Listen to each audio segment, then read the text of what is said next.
অষ্টম শ্রেণীর সুপ্রিয় শিক্ষার্থীরা, তোমাদের জন্য সম্পাদ্য এক অতি সহজে আমি অঙ্কন করে দেখাচ্ছি। 4টি বাহুর দৈর্ঘ্য দেওয়া আছে। এই বাহুর দৈর্ঘ্যগুলো আমরা ইচ্ছে মতো যে কোনো দৈর্ঘ্যে নিতে পারবো। আর একটি কোণ দেওয়া আছে। প্রথমত আমরা একটা রশ্মি নেব। 4টি বাহুর দৈর্ঘ্যকে আমি এ বি সি ডি আর একটা কোণকে আমি এক্স হিসেবে নামকরণ করতে পারি। আমরা এই রশ্মি থেকে এই বাহুর সমান করে একটা অংশ কাটব। আমি দিলাম এটাকে বি, এটাকে ই, এখন বিসি অংশ কাটে।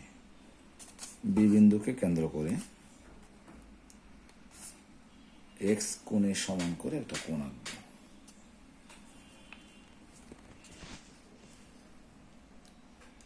এটা আমরা মেজারমেন্ট যদি পরীক্ষায় দেওয়া না থাকে আমরা আমাদের ইচ্ছে মতো কোণটা আঁকতে পারবো।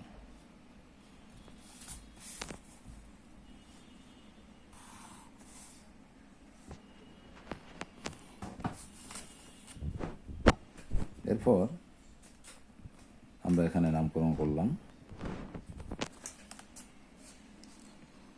বি এফ অংশ হতে বি বাহু সমান করে একটা অংশ কাটবো। আমরা দিলাম এটাকে এ। এখন এ বিন্দুকে কেন্দ্র করে সি বাহু সমান করে একটি বৃত্তচাপ আঁকবো। আবার সি বিন্দুকে কেন্দ্র করে ডি এর সমান করে আরেকটি বৃত্তচাপ আঁকবো। আমরা মনে করলাম এরা ডি বিন্দুতে ছেদ করলো।